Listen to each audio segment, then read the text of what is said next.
Welcome to this live stream from Windows on the World, windowsontheworld.net. We do a news usually every Monday now, 8 p.m. UK time. But last week and this week, when I've been ready to put the shows out on Monday night, I've actually found a lot more information. And therefore, I've done another day's research, putting things together, which is what I've done here, because these shows are going to be in the archive forever. And as long as the channel doesn't get taken down and we don't get community strikes as much as we used to, because we're covering ancient history these days. And the thing is that the amount of information that's in the shows already is an archive within itself. So do go back and have a look, because we're going to be going into subjects that we have covered before, but not in the same way. And in this particular show, we're going to be looking at how the Sabbatian Frankists were part of the Catholic Church and the Jesuits, and how this movement actually spread in Ireland and Scotland through Kabbalistic Freemasonry. And the reason I'm doing this show tonight, and I didn't do it last night, is because I found some amazing documents on Scottish Rite Freemasonry, which tied in really perfectly with this show. So what I'm going to do is, with this show, if we can get onto that, we will, but otherwise it will be another show. And I might even do another one this week, because this stuff is so fascinating. And I know that the people who send me information and listen really appreciate it. So I'm always here to do my best and find the best information I can. A couple of articles that you might find of interest are Holy Sin of False Messiah, and the article called Clowns of Kabbalah. Clowns of Kabbalah actually gives links to Jacob Frank and Sabbatai Zevi, the leaders of the Sabbatian Frankists, and also the background to the Kabbalistic nature of this movement. So we did a show called Ava Frank, the Fake Royal Messiah. Now, Ava Frank was actually Jacob Frank's daughter, and she is a very big part of the picture, because she was proclaimed the Messiah, just as her father had proclaimed himself the Messiah, as being the reincarnation of the previous Messiah, self-proclaimed Sabbatai Zevi. So these people all had messianic complexes, hugely egotistical. And yes, the daughter of Jacob Frank actually became this incarnation of the Virgin Mary. I mean, it's quite absurd when we look at it in retrospect, but people really believed this at the time. And there are still people who are Frankists who actually still do. So yes, the whole thing about Sabbatian Frankism is redemption through sin. In other words, the Messiah will come if we create enough chaos. And then before we start and get into the information properly, I'm going to give you the opening of a prayer. And I'm going to wonder and ask if you can decode who they're talking about. Here we go. He is the true God and the King of the universe, our true Messiah, aside from whom there is no other God, neither above nor below or in the four directions of the world. Therefore we bow, prostrate ourselves, praise, revere, sanctify, make our King, and extol the name of the great, guess who?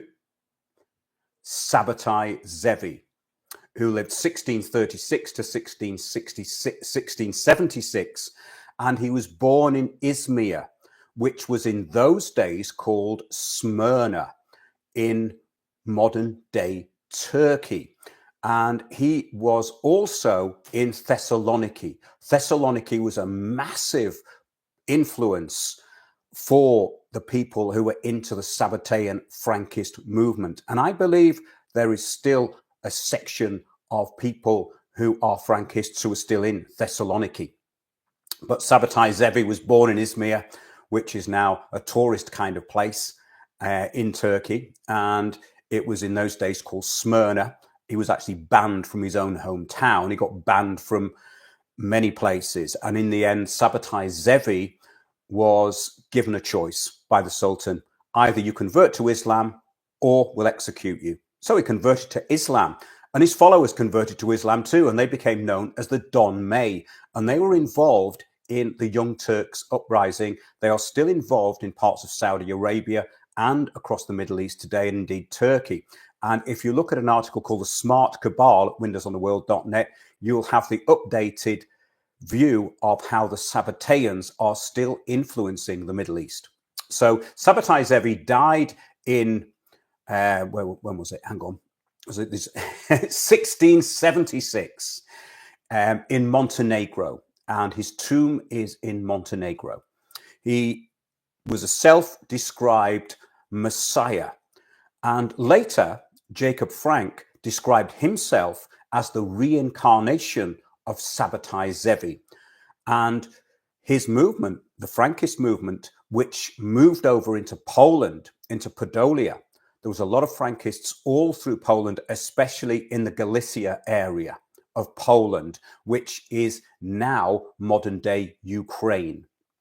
So yes, they were known in Podolia and the surrounding cities as the double-edged sword, or the Cherev Pipio.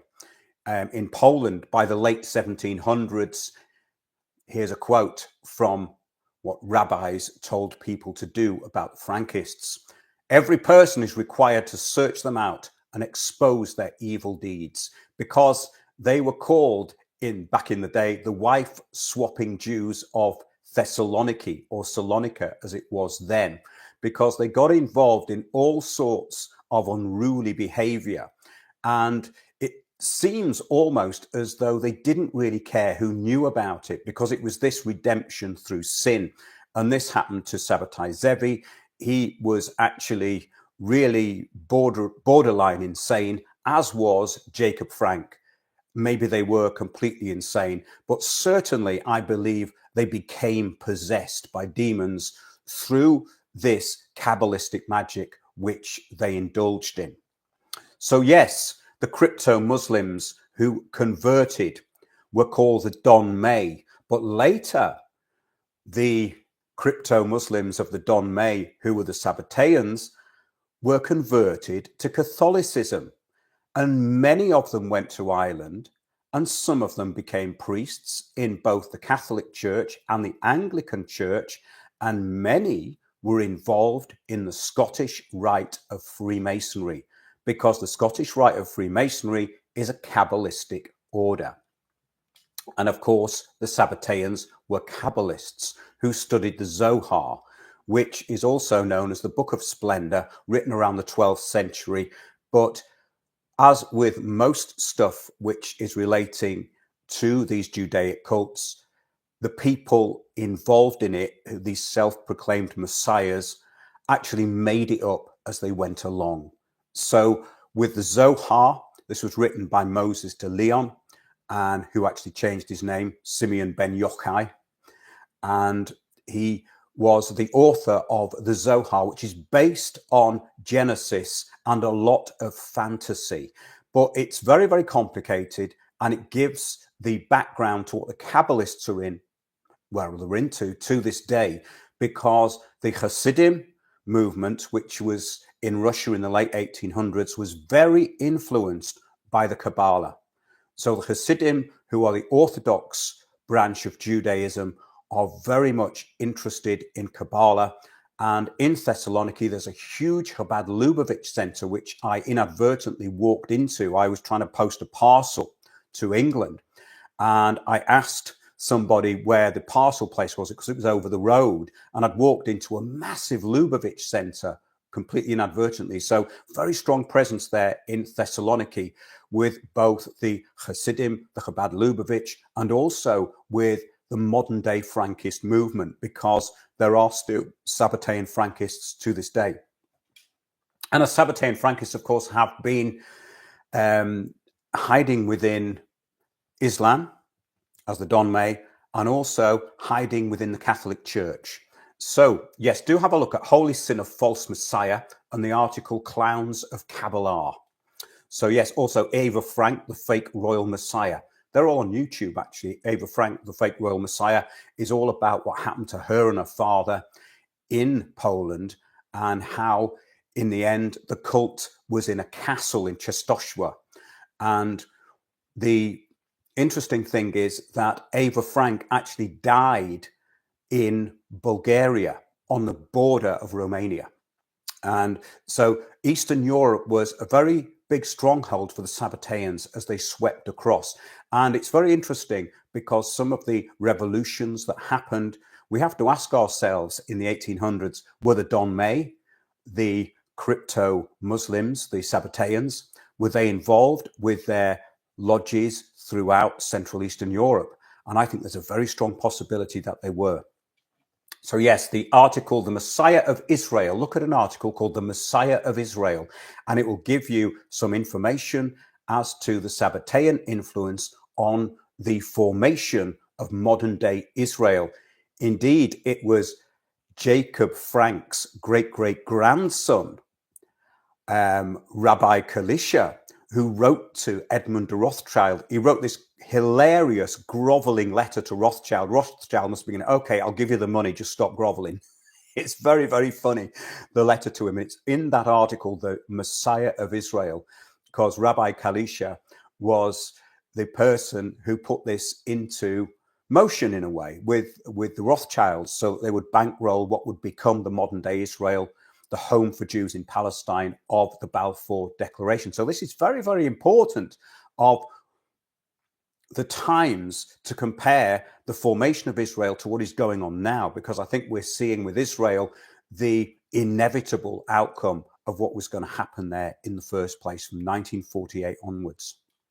So yes, the Sabbatian Frankists, Catholic Church, and the Jesuits. The Jesuits were also involved in this, Freemasons, and of course, the Rosicrucians, because they were very influenced by Kabbalah. In fact, when we look at the Fama Fraternitatis, their founding document from 1610 or around 1614, when they really got going, we will see that it is a Kabbalistic document, allegorical, waffling, and based on the similar principles of the wandering Sabbatians, the Don May. Father R.C. could have easily been Jacob Frank or Sabbatai Zevi, even though he's presented, of course, as this very Christian figure. So here we have the Christian Kabbalah, and that's something we'll also be covering as we go along.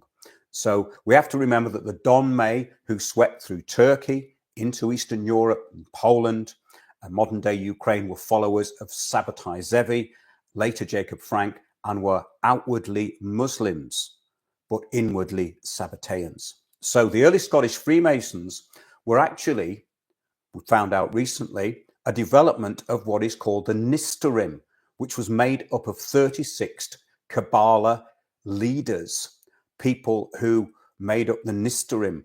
They were this elite group. And I've just found fascinating connections between them and the Scottish Rite of Freemasonry, which I will be putting into a show. And they, along with the Templar movements in Scotland, the Scottish Rite of Freemasonry and the Kabbalists work very closely together. So when we look at Templar Freemasonry, we are also looking at something very influenced by Kabbalah and Rosicrucianism. They all cross over into sects such as the Martinists, who were very influential in the French Revolution, and the later Ellis Cohen, or the Elected Priesthood of the Universe. You can see a show called the Elected Priesthood of the Universe. Just look it up, either on windowsontheworld.net or on YouTube channel, and also the Rosicrucian mystery. And mystery is in inverted commas because there's no real mystery there. They just created one. So yes, Kabbalistic Freemasons were mainly Jacobites and pro-Catholic. And the main area of Podolia in Poland was the home of the followers of Sabbatai Zevi and later Jacob Frank. And after the death of Zevi in 1676, there was a belief amongst his followers, which is very important to the background of Sabbataianism. And the belief was that the soul of the Messiah, that's Sabbatai Zevi, the self-referencing Messiah, of course, was imprisoned in husks. Basically, it's a Kabbalistic thing where you are in a lower dimension and you get released, as is Sophia. it goes into Gnostic belief. But of course, the Kabbalah came out of the overheated brains of people in the Languedoc in the 12 and 1300s. It's incredibly hard work and pretty much a waste of time because it doesn't really lead you anywhere, in my opinion. And the best author to look at on the works of the Kabbalists is Gershon Sholem, who was an Israeli academic. And his stuff is very thorough. He's got the times, dates, the places, and the names in there. Very good if you want to really go into Kabbalah and what it's really about, and the Sabbatian Frankist. He did some brilliant essays on that because he had the background and the detail that is actually very difficult to find. So he's a very good reference. Yes. So the belief was that the Messiah was still imprisoned in these husks and he would be reborn and reappear as the Redeemer of Israel. And this was spread among all his followers. So if you believed in biblical Israel, then you could be a follower of this Messiah. So he had every angle covered, really. They were quite clever, these people. But I would say both Sabbatai Zevi and Jacob Frank were quite sociopathic, psychopathic, possibly, but very charismatic when they wanted to be. In the case of Zevi, he was what would be called now bipolar, in that he would get into this fervor and go for days on end, and people would follow him, and then they wouldn't see him for weeks. And he would turn up after a few weeks and said, "Oh, I've been in deep meditation." He'd actually been asleep because he was exhausted. And you see these characteristics in Jacob Frank. So this complex, this messianic complex, is it demonically induced, or is it the personality to start with that starts to drive it, and do they then become possessed? Because there's no doubt in my mind that both of these characters had a kind of possession when you read about their things they got up to. We're going to tell you a bit about Jacob Frank and what he got up to, but Sabbatai Zevi was pushing around Torah scrolls in a pram and shouting at the top of his voice. He got banned from many, many places. And Jacob Frank did similar things in synagogues, and we're going to get onto that. And the behavior was so outrageous that, of course, the people who would openly call themselves Jews could have nothing to do with them. So they would have to convert to be part of it. But the other thing about the Sabbateans was that they were very enticing. I suppose a little bit like the Mormons, the Latter-day Saints. They say, we're from the Church of Jesus Christ. And then you find out they're called the Latter-day Saints, and they're not from the Church of Jesus Christ. They're followers of a Freemason, basically. Joseph Smith, who had a vision. It always starts with a vision, this messianic complex. And it did with both Sabbatai Zevi and Jacob Frank as well. So they were also followed by this character called Yacado Credo. And this was when they created this sect called the Don May that blended Islam with the faith of the messiahship of Sabbatai Zevi. And the ideologues of Sabbatianism were many. There were many followers. They were almost like an underground network who had representatives in all these different areas. But a very famous one was Michael Abraham Cardoso, who died in 1680. He was a Marrano Jew who became an enthusiastic Sabbatean, and he wandered through various lands and preached that Israel should wait for the deeds of Sabbatai Zevi, about whom Isaiah had prophesied. And Zevi was referred to as being counted among the sinners, Isaiah 53. So they used and subverted bits of the Bible for their own ends. So I hope you can all hear me out there. And great, yes, good stuff. We're live and it's all working. That's great. I have to check because we had a few problems here with the sound, but it seems to be okay this week from what people are saying in the chat. So therefore, the Sabbateans must become converts like their Messiah. The Sabbateans permitted themselves to act in and engage in acts of lewdness and saw this as deeds of holiness, again, redemption through sin. And this would hasten the coming of the Messiah, which doesn't really make sense when you think about it, because if Sabbatai Zevi had already proclaimed himself the Messiah, how could it hasten the Messiah? I think they're talking about another Messiah. So yes, this messianic cult, it's very interesting actually, because they all work in very similar ways. And the Sabbatian Frankists work in a very similar way to Jehovah's Witnesses, to other cults. They wind people in, and then before you know it, you're doing a lot of dirty work for them and basically being in hierarchical structure. And that was a little bit like what happened with this, because of course they had these underground networks, and the open networks would have been called the Kahila among Jews, but they had their own Kahila, which would be rejected by most Jews. So this is an interesting thing. So you've got people who were purporting to be Muslims who were actually Jews, but they were Sabbatians. And a lot of the regular Jews didn't like them. So there was a lot of this infighting going on. A little bit similar to what happened, I suppose, between the Protestants and the Catholics, an induced kind of rivalry. And with the Sabbatians, their real success was that they were an underground cult movement. And they would outwardly masquerade as something they were not. The inner person would not convert. They would become a Muslim on the outside, but a Sabbatian on the inside, or a Catholic on the outside, Sabbatian on the inside. So the contact with the Jews of Turkey, most of whom were Sabbatians or Donmei, assisted this spread of Sabbatianism through Ashkenazic Jewry of Podolia. So I'm giving you some notes here to keep me on track, which are taken from an article which I'll give you at the end of the show. It's actually quite interesting because it had some information that I hadn't seen before. So yeah, Jacob Frank was born in 1726 in Galicia, Poland, which is now Ukraine, died in 1791, and he claimed to be the reincarnation of Sabbatai Zevi. The Catholic Church at the same time was looking for this new movement. It was a renewal of the Catholic Church, and it coincided with this Mary cult, which was really fascinating, which is how we get the cult of Mary in Ireland. It came through the Sabbatians. So the Catholic Church saw them as a way of converting into Catholics. Say they saw the Sabbatians as great opportunity for them to recruit them into the Catholic Church. And the Jesuits were also very keen to recruit the Sabbatians. It's because they could act as cryptos, having this inner and outer belief system, all based on the Zohar, but not incompatible with a lot of the tenets of the Roman Catholic Church. In fact, Jacob Frank was said to have attended a Catholic Mass and believed in the Eucharist. And he said, I even saw the miracle of the Eucharist in front of me. So he was either prone to delusions or he was high on his own belief system. Very interesting.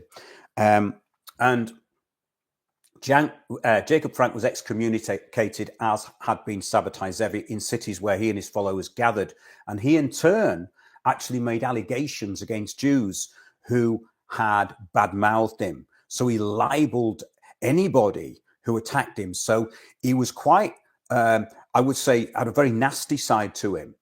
But he could be very, very charming when he wanted to be. Same as Sabbatai Zevi. I think Zevi comes across as a little more uncontrolled and in a way a little less psychopathic than Jacob Frank, but that's just an assumption that I've made by what I've read. So yes, the Kabbalists were the storytellers really of Frankism, and the Christian Kabbalah then became involved. This is very, very important because this is where Christianity unfortunately got involved with the Kabbalah. So we had the book, The Christian Kabbalah by Johannes Reuchlin, which who lived 1455 to 1522. So this was kind of predating the messianic fervor of the Donmei and the Sabbatians. And then we had the Kabbalah unveiled by MacGregor Mathers, who lived 1854 to 1918. And Mathers was a Freemason and Rosicrucian, also a founding member of the Golden Dawn. And probably quite interesting, I think some of these people were fascinated by what was being put in front of them. They were looking for something. So they got kind of hooked into it. In a way, I would say, possibly hoodwinked into this Kabbalist cult. all very much taken in by it. Because, of course, if they were into Freemasonry and the Scottish Rite is purely Kabbalistic, then they would be initiated into this. And MacGregor Mathers was a Freemason, so he would have already been initiated into Kabbalistic, Freemasonic Scottish Rite with its 33 degrees, and allegedly some higher ones too. So, yes, storytellers. They were very good storytellers. A messianic cult with cult leaders, and they were bringing about enough chaos to force the return of the Messiah. Now, here we get on to how the Mary cult happened. It was a Vatican, Sabbatian, and messianic Jewish plot to take the attention off Jesus and put it onto a female figure, because this would then align with the Jewish, Kabbalistic, and Sabbatian Shekinah, the divine female energy. So they used Mary as the Shekinah. So the descendants of Jacob Frank and Sabbatai Zevi are still in Ireland to this day. The Jesuits, the Vatican, and the Kabbalists, Sabbatian Frankists all worked together on this project.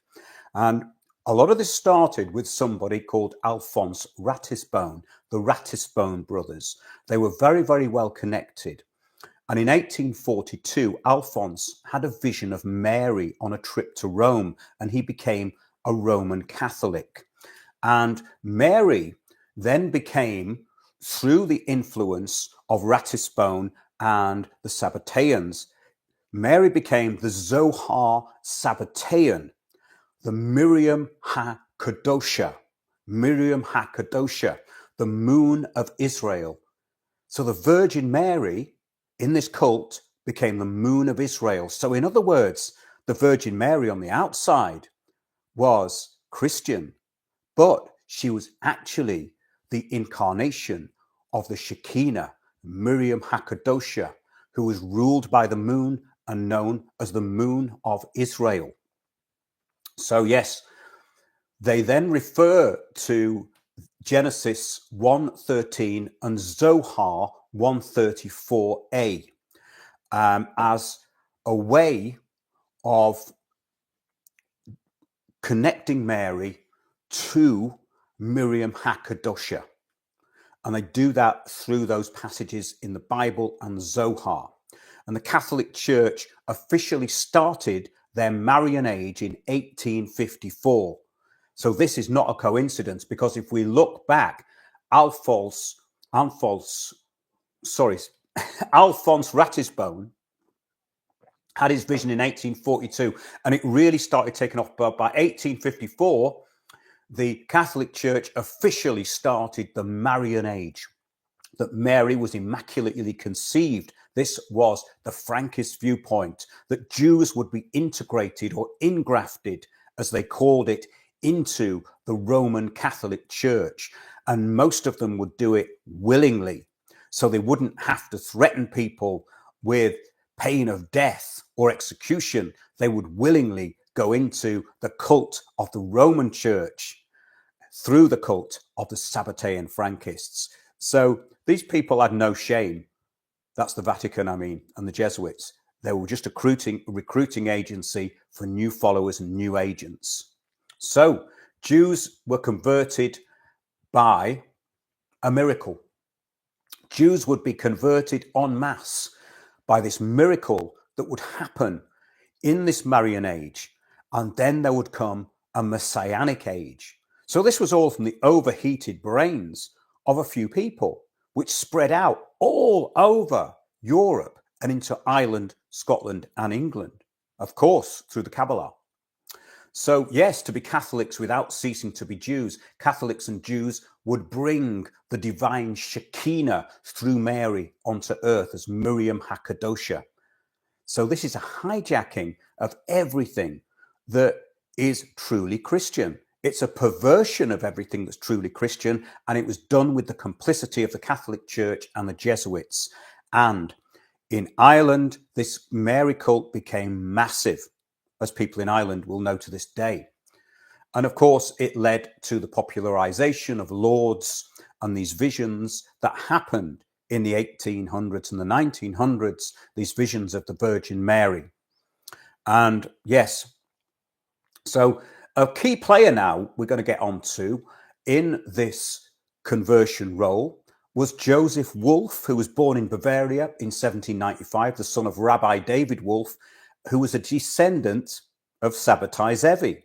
These people had huge networks, and I've been tracking them over the last couple of days because I knew about some. So for instance, the name Moran, which you get quite a lot in Ireland, that's Morano. It's a Jewish name. It's nothing to do with Ireland. And they all adopted names which were friendly to the place where they were in at the time. So they would have adopted Irish names. Cohen would become Cowan, etc. We covered that in some of those shows. Go back and listen to them. Very interesting. So yes, Joseph Wolf, son of Rabbi David Wolf, the descendant of Sabbatai Zevi, whose mother was Sarah Lipshevitz, and she was a Sabbatian Frankist and the granddaughter of Jacob Frank. Keep it in the family. She was an Orthodox Jew who became a Hebrew Catholic. So we had this new term, Hebrew Catholics, the Hebrew Christian evangelists of today, the Christian Zionists. It's all the same process of taking people out of a real belief system, which is very simple, and putting them in to a system of governance and management. So yes, so Wolf, Joseph Wolf, he became an Anglican priest. So the Sabbatarians, they're into the Church of England. Joseph Wolf was Jesuit educated, but he was financed by the Sabbatian Frankists. Frankists supported by Cardinal York, Henry Stuart, and the Jesuits. So we also have the Jacobites who were openly sympathetic with the Kabbalists and the Sabbatian Frankists. Another interesting point there. So in 1812, Joseph Wolf was baptized as a Catholic. The Frankists, in turn, were secretly supported by Cardinal York, Henry Stuart, and the Jesuits. The Jesuits were fully in support. But in 1812, with the encouragement of the Frankists, Joseph was baptized as a Catholic at the age of 17. He then went to Rome to further his studies. So Joseph Wolf was a Jewish wonder child. And through his father, he was descended from Sabbatai Zevi. And Zevi, ZVI, is wolf, and TZVI is deer. So Sabbatai Zevi's followers saw him in a messianic light as the Sabbath deer, and his enemies called him the wolf of Saturn. That was Sabbatai Zevi. So lots of allegory in this. And you can see where the Rosicrucians got all this stuff from, especially if you read the later Rosicrucian document, which was Johann Valentinus, I think, called The Alchemical Wedding. It's a purely Kabbalistic document. It's based on Kabbalism. It's based on Zoharic stories of going through the emanations of rising up and ascending and being able to see what they call the divine household and be together with Ezekiel in the chariot. I mean, all this stuff is so far out that when you look at the basics of what Christianity was about, it's like some weird science fiction cult, which is actually a very good way of describing it. So yes, the Nistaram, the hidden ones, the secret society, was actually formed by Elijah Baal Shem. The Baal Shem, or the Baal Shem Tov, is a kind of self-appointed mystic who can heal people, bring about magical feats. We covered Samuel Falk, the self-titled Baal Shem Tov of London. He's actually buried in East London. I think he's buried in the Jewish cemetery, Bethnal Green. And he was an amazingly flamboyant character, but people took him really seriously. He would perform magical feats. He was said to have a menorah which burned constantly without any fuel. So he had these flames in this oil, but it would never be replenished. Of course, he was probably a bit of a con man, but he did know a lot about the Kabbalah. So there's so many of these people that people these days, they don't know about. But they were, at the time, they were hugely influential, not just with the Jewish community, but of course with the underground Sabbatian movement.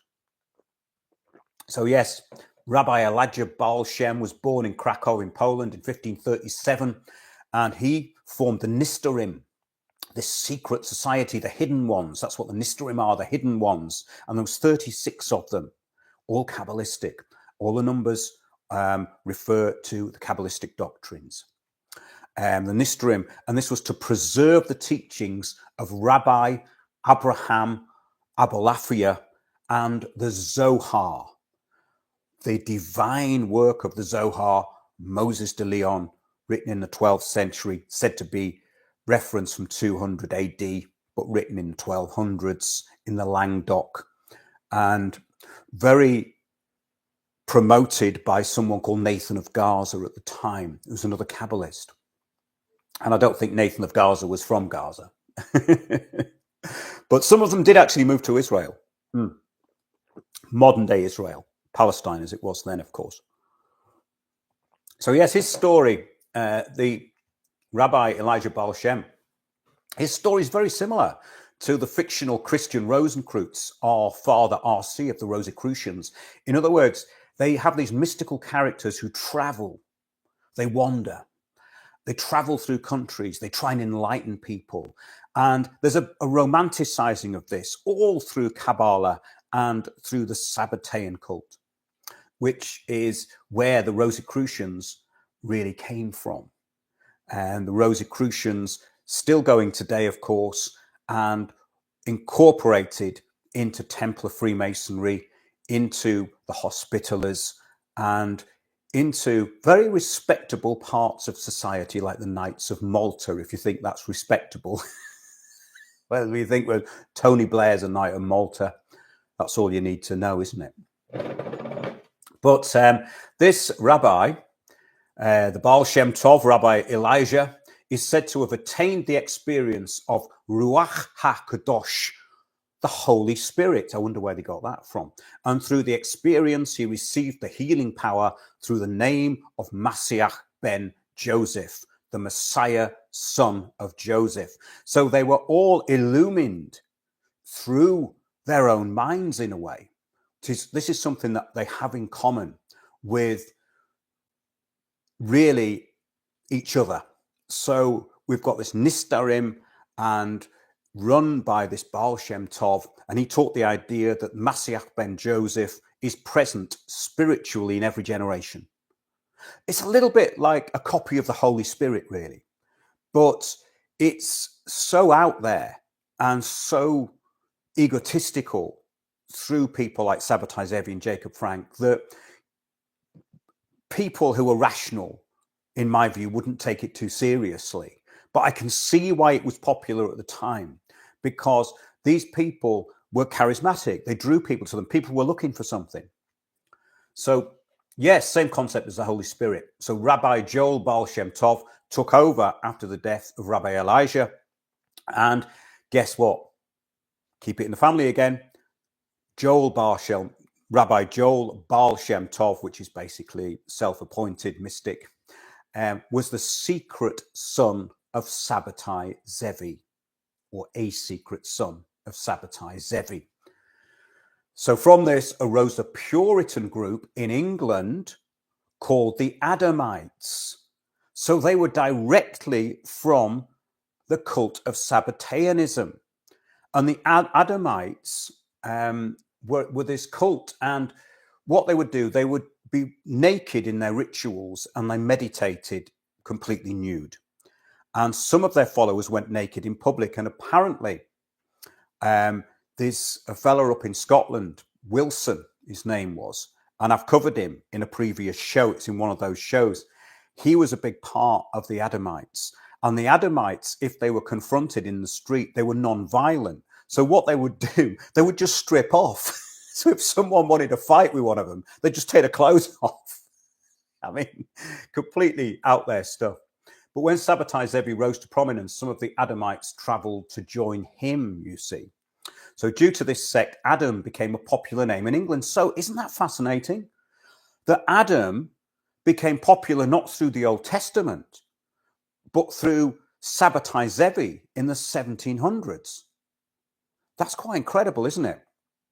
That's why Adam became a popular name, because of the Adamites. And also, of course, they were massive in Scotland. I would say they were probably bigger in Scotland than in England. So Joseph Wolf, he was known as the English dervish among the Muslims, and he often got out of dangerous situations by stripping naked and walking away in accord with the Adamite tradition. So there you go, Joseph Wolf. Adam Baal Shem Tov, the son of Rabbi Elijah, the founder of the Nistorim, he took the name of Adam Wolfson.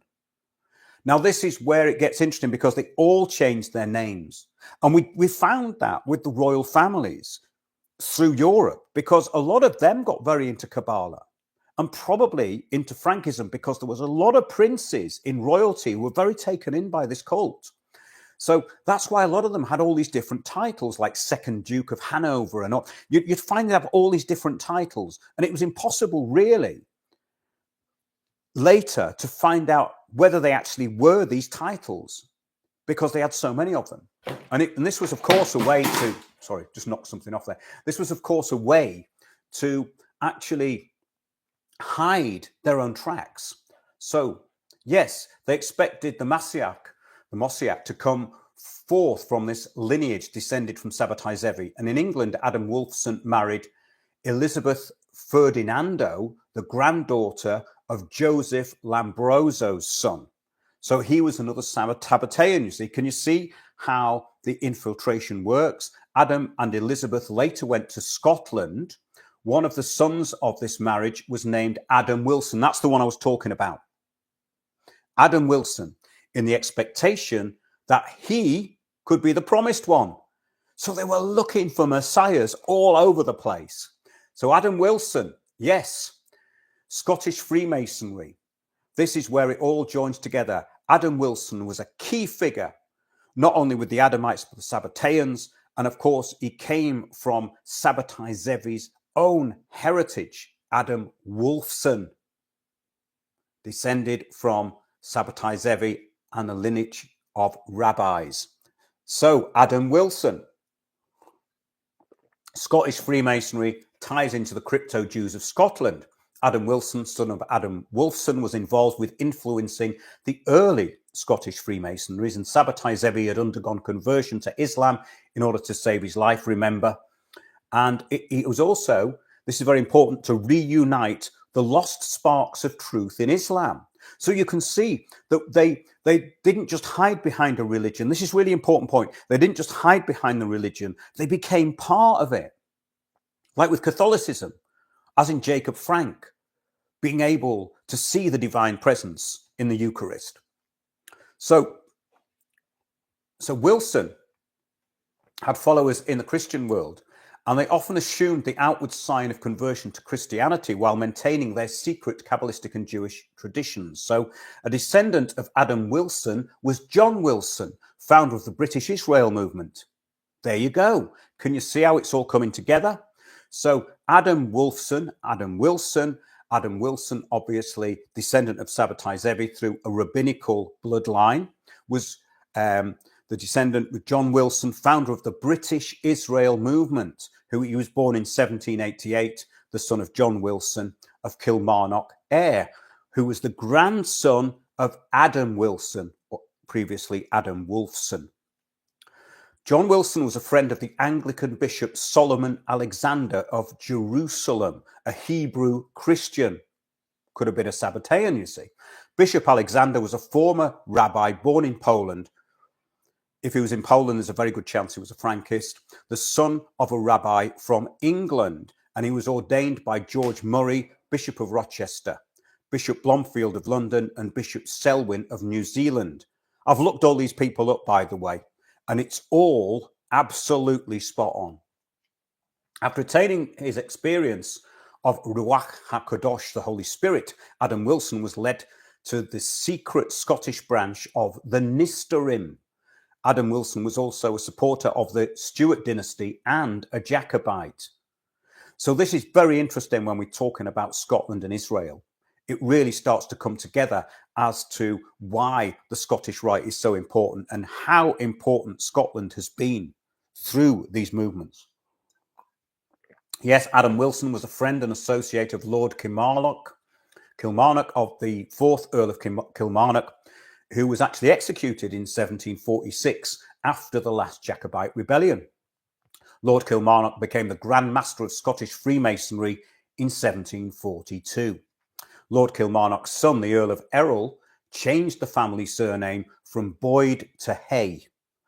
So the Hays, the Hay, they were very influential in Freemasonry, along with the Drummonds. Look up the Drummonds as well. Adam Wilson's first wife was Jeanette, which means it's that's Janet with 2 N's, also meaning light in Hebrew. His second wife was Janet Taylor. Both wives were of Jewish origin, you see. So these are cryptos. These are people who are masquerading under different names or changing their names to suit their surroundings. So yes,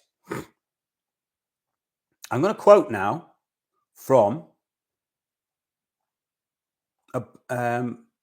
something called Jewish to Polishness, a preliminary investigation by Abraham G. Duker. And the article is actually called From Kabbalistic Judaism to Roman Catholicism and from Jewishness to Polishness. Long title, isn't it? I'll read that again for you. From Kabbalistic Judaism to Roman Catholicism and from Jewishness to Polishness, a preliminary investigation by Abraham G. Duker.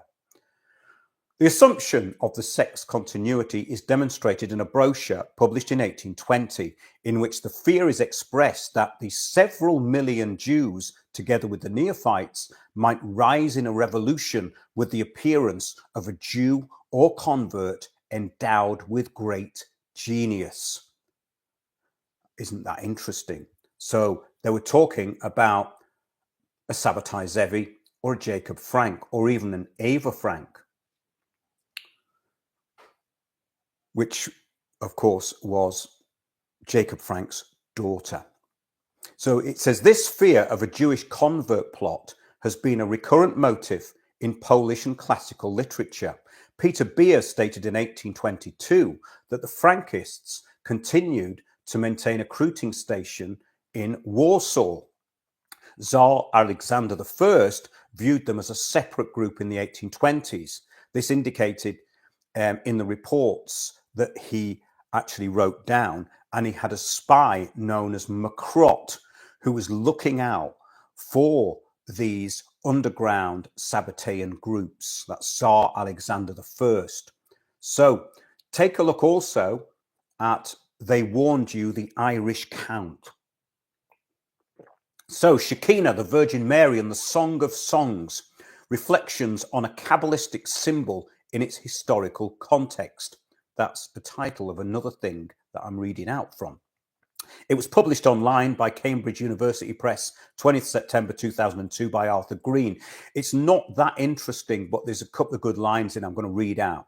So it's Shekinah, the Virgin Mary and the Song of Songs. Shekinah in the Kabbalah of the 13th century is a Jewish response to and adaptation of the revival of devotion to Mary in the 12th century Western Church. So the integration of Frankism into Catholicism came through devotion to Mary as the divine Shekinah. So I'm now going to read out something from a book which I've read, and I read again quite recently, and it's an analysis of the effect that Kabbalah had on Christianity.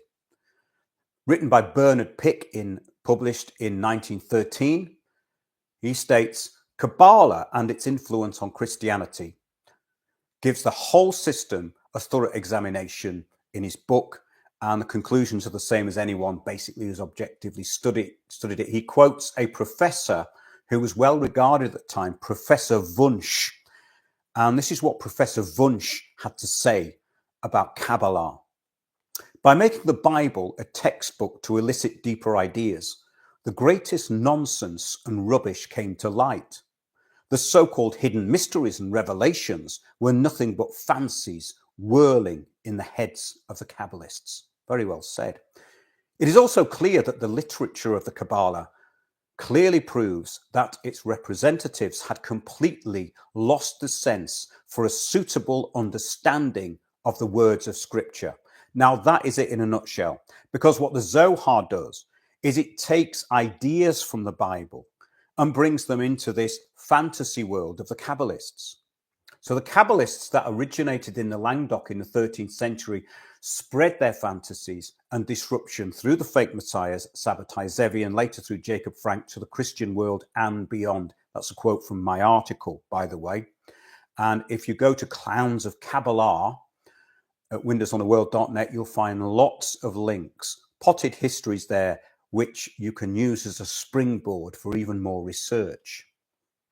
So the results of this can be seen, of course, in Rosicrucian Freemasonry and even in the warped thinking of the New Age and the language of the present times. And at this point, I'm going to just check how long I've been going for. I've been going for 50 minutes, so I'm going to round this up as part one. But I hope you're finding this as fascinating as I am. I find it really interesting because it's hidden, but it's not secret. You can find this stuff out by just going to the right sources. It's all there.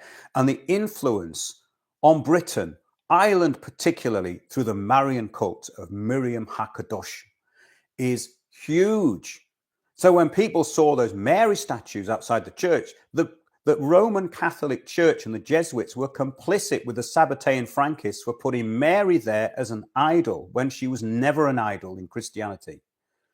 So this cult of Mary was Miriam HaKadosha, the divine light of the Shekinah. So that's something to think about, and maybe to get back, if you're a Christian, to the true Christianity. And I'll leave it there for this particular episode. Thanks for all the comments. And yes, check out the website.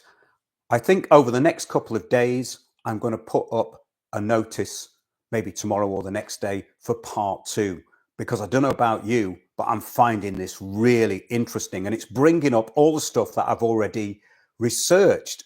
And as I'm doing it live, it's all coming together. So to me, it's a bit of a treat as well. Hope you enjoyed that. And I'm going to check the messages. And yes, support the show if you can. You can do that at the homepage of Windows on the World, or email me at info@windowsontheworld.net. So thanks a lot, and see you all soon.